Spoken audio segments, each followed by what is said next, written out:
of people have turned out.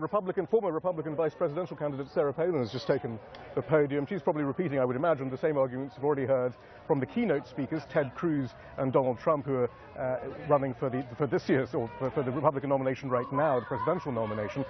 Ted Cruz saying that President Obama will become the largest financier of global terrorism if this deal goes through. Donald Trump arguing very much as the author of The Art of the Deal, the bestseller. He says it was just a terribly negotiated deal, and if he becomes president, he can negotiate a better one. In fact, he said, if I become president, the American people are in danger of getting tired of winning because there'll be so much winning. But let's get to some of the core of what's going on here with one of the organizers of the demonstration. Jim Hansen is with the Center for Security Policy. I mean, this is a nice turnout.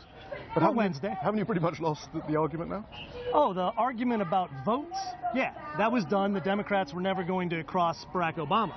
But there's a parliamentary procedure in play right now that says because of the secret side deals that were never presented, the Corker-Cardin legislation, which President Obama signed, requiring review and vote by the members of Congress, was not satisfied. Now, this idea of side deals, this is from an Associated Press story which they walked back on, suggesting there was some deal on Parchin, and in fact IAEA would be present at, I mean, the initial report said that the Iranians would do their own surveillance of that site, but it turned out that wasn't true. Oh, that is true.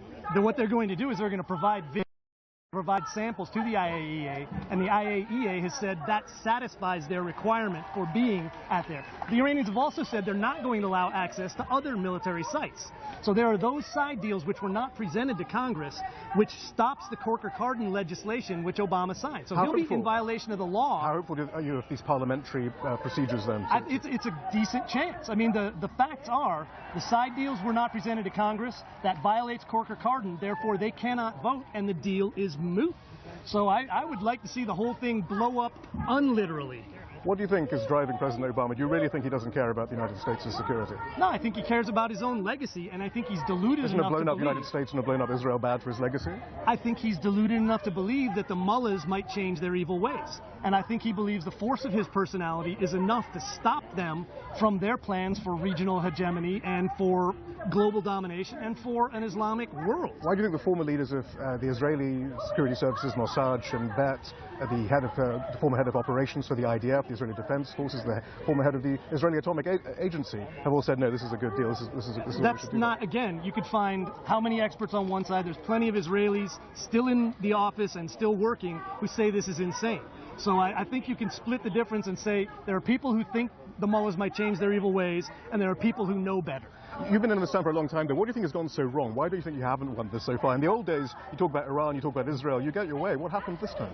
Obama. I mean, he's a game changer, you know, and he's willing to, this should have been a treaty. He cheated the whole system and the Constitution by not presenting this as a treaty. This is one of the most sweeping agreements in the history of the United States of America, but it's not a treaty?